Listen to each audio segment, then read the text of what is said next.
Doctor Srivarma's wellness அனைத்து நோய்களுக்குமான ஆயுர்வேத மருத்துவம் தமிழகம் எங்கும். For appointments 99424411 and 99421166. ஆர்ப்பரிக்கின்ற மக்கள் வெள்ளத்திலே இப்படிப்பட்ட ஒரு மாநாடு.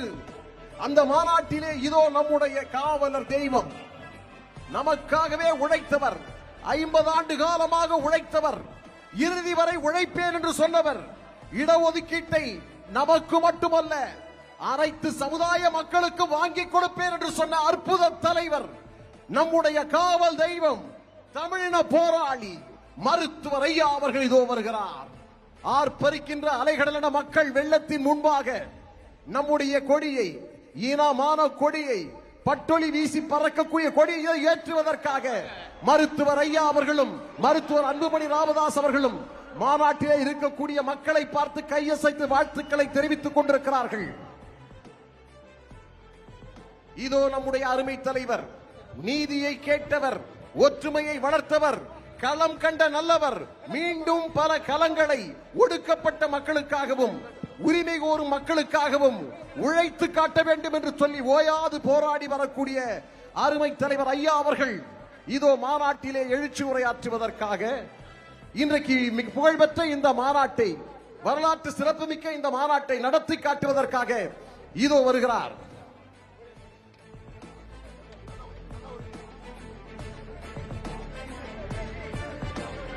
மருத்துவர் ஐயா சென்னையா தவிர தயவு செய்ய எல்லாரும் ஒதுங்கி போங்க. இதோ நம்முடைய இனமான கொடியை ஏற்றி வைப்பதற்காக கிராமம் கிராமமாக 50 ஆண்டு காலமாக நம்முடைய இனமான கொடியை அன்று முதல் இன்று வரை ஏற்றி வைத்த நம்முடைய காவல் தெய்வம் இதோ வன்னியர் சங்க கொடியை ஏற்றி வைக்கிறார். பறக்குது பார் வன்னியர் கொடி, வன்னியர் தனிப்பெரும் சமுதாயத்தினுடைய கொடி இதோ பறக்கிறது. தன்னகிரில்லா தலைவனின் கடுமையான உழைப்புக்கு கிடைத்த பலன், ஐயா உருவாக்கிய கொடி இதோ பட்டொலி வீசி பறக்கிறது. நம்முடைய மஞ்சள் கொடி, அக்கினி கலசம் பொருந்திய மஞ்சள் கொடியை இதோ நம்முடைய தமிழின தலைவர், அனைத்து சமுதாய மக்களுக்கும் உரிமை கோரிய தலைவர், 50 ஆண்டு கால உழைப்பை நாட்டு மக்களுக்கு தொடர்ந்து கொடுத்து வந்து கொண்டிருக்கிற தலைவர், சமீபத்திலே ஜாதி வாரியான கணக்கெடுப்பை எடுக்க வைத்து சட்டமன்றம் நாடாளுமன்றம் செல்லாமலே சட்டங்களை திருத்திய மாமனிதர் அருமை தலைவர் ஐயா அவர்கள் என்னுடைய கொடியேற்றுகிறார். வன்னியர் சங்கத்தின் கொடியை ஏற்றுகிறார். இதோ நமது இனமான கொடி, நம் சமுதாய கொடி, ஐயா உருவாக்கிய கொடி, 1 கோடி இளைஞர்களை உருவாக்கிய கொடி, தனி பெரும் சமுதாயத்தின் தன்னகரில்லா கொடி. உழைப்பு ஒன்றையே மூலதனமாக கொண்டு வருந்தி வாழும் மக்களுக்கு உரிமையை பெற்றுத் தருவதற்காக அயராது பாடுபட்ட மாபெரும் தலைவன் மாநாட்டு பந்தலிலே இதோ கொடியினை ஏற்றி வைக்கிறார்கள். இதோ நமது கொடி, நம் சமூகத்தின் கொடி.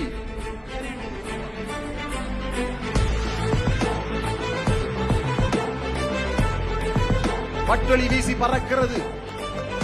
சித்திரை முழுநிலவு வன்னியர் இளைஞர் பெருவிழாவில் ஐயாவின் திருக்கரங்களாலே, போராளி ஐயாவின் திருக்கரங்களாலே, நான் போராளி என்று அழைப்பதைத்தான் விரும்புவேன் என்று சொல்லுகிற ஐயாவின் திருக்கரங்களாலே நம்முடைய இனமான கொடி இதோ பறக்கிறது.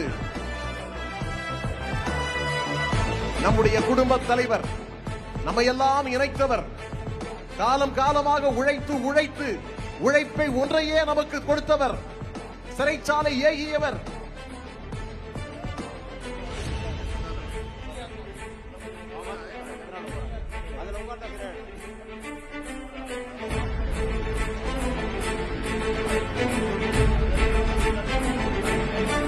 ஐயா ஏற்றி வைத்த வன்னியர் சங்கத்தின் கொடி இதோ உழைக்கும் மக்களுக்கான கொடி. இது இந்த சமூகத்தை ஒன்றுபடுத்த இவர் உழைத்த உழைப்பு கொஞ்சமா நெஞ்சமா? அதன் பயனாகத்தான் இன்றைக்கு இந்தியாவிலேயே வன்னியர் சங்கத்திலே இருக்கக்கூடிய இளைஞர்களைப் போல வேற எந்த அமைப்பிலும் இல்லை என்று சொல்லக்கூடிய அளவிற்கு அவ்வளவு இளைஞர்களை உருவாக்கி வைத்தவர் தன்னுடைய அயராத உழைப்பாலே.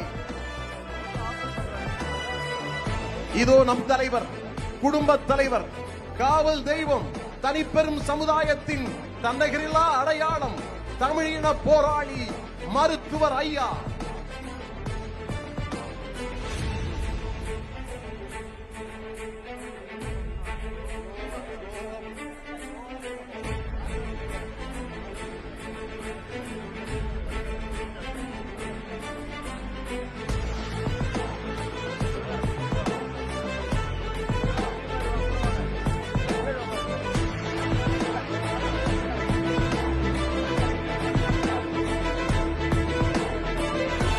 உச்சிவானிலே பறக்க போகும் வன்னியர் சங்க கொடி நமக்கான இடஒதுக்கீட்டை பெறுவதற்காக தொடர்ந்து உழைத்துக் கொண்டிருக்கிற ஐயா அவர்கள்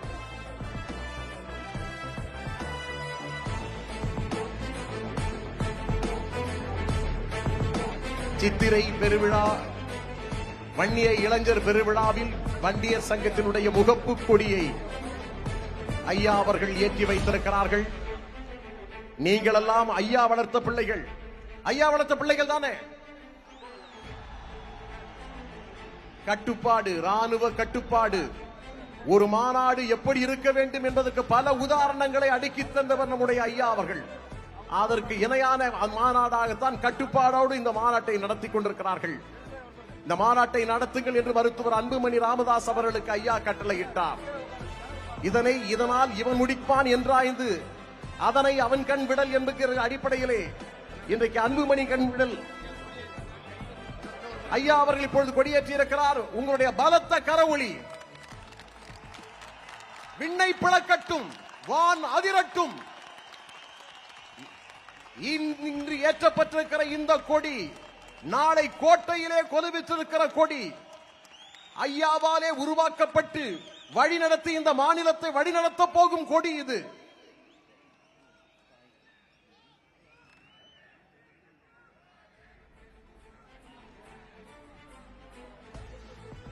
பாகிஸ்தான் தீவிரவாதிகள் பகல்காமிலே ஊடுருவினார்கள்.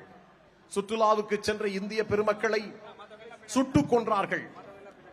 இந்த போரில் நாம் எடுத்த நடவடிக்கைகள் இருந்தாலும் இன்றைக்கு பகல்காம் தீவிரவாதிகள் எடுத்த அந்த தீவிரவாத தாக்குதலாலே மாண்டு போன, இறந்து போன அந்த அன்பு நெஞ்சங்களுக்கு, அந்த சொந்தங்களுக்கு நினைவு கூறுகிற வகையிலே ஒரு நிமிடம் மௌன அஞ்சலியை நாம் செலுத்துவோம். அவருடைய உயிர் தியாகம், தீவிரவாத கொடுமைகளுக்கு எதிராக இதோ மருத்துவர் ஐயா அவர்கள் தலைமையிலே ஒரு நிமிடம் எழுந்து நின்று மௌன அஞ்சலி.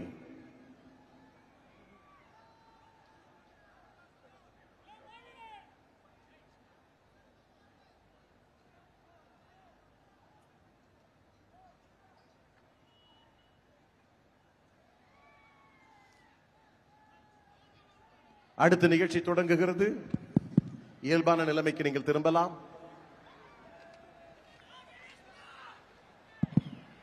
தயவு செய்து எல்லாரும் அவரவருடைய இருக்கைக்கு போய் அமருங்கள். இன்னும் நிறைய லட்சக்கணக்கானவர்கள் உள்ளே நுழையாமல் தவித்துக் கொண்டிருக்கிறார்கள். அதற்கு காரணம் நீங்கள் இடைமறித்துக் கொண்டிருக்கிறீர்கள், வழிமறித்துக் கொண்டிருக்கிறீர்கள். ஒரு நிமிஷம் தம்பிங்களா, அங்க பாருங்க, அந்த அந்த மேடையில எல்லாரும் ஏறி நிக்கிறீங்கன்னு சொல்றாங்க. தயவு செய்து கீழே இறங்குங்க. அங்க அது என்ன வாகனமா என்னது? வாகனத்துல யாரும் ஏறாதுங்க, பின்னாடி இருக்கவங்களை மறைக்குது. தயவு செய்து கீழே இறங்கணும். அந்த தண்ணி லாரி ஒண்ணு பக்கத்துல இறங்குறாங்க. தயவு செய்து எல்லாரும் இறங்குங்க. தம்பிங்களா இறங்க. கட்டுப்பாடோடு இருக்கக்கூடிய ஒரு கூட்டம் என்று நம்ம சொல்லிட்டு இருக்கிறோம். தயவு செய்து ஒரு சின்ன அசம்பாவிதம் கூட நடக்கக்கூடாது. அது கோபத்தின் விளைவுகளை ஏற்படுத்தும். தயவு செய்து எல்லாரும் அமருங்க. உங்களுக்கு இருக்கைகள் இருக்கிறது.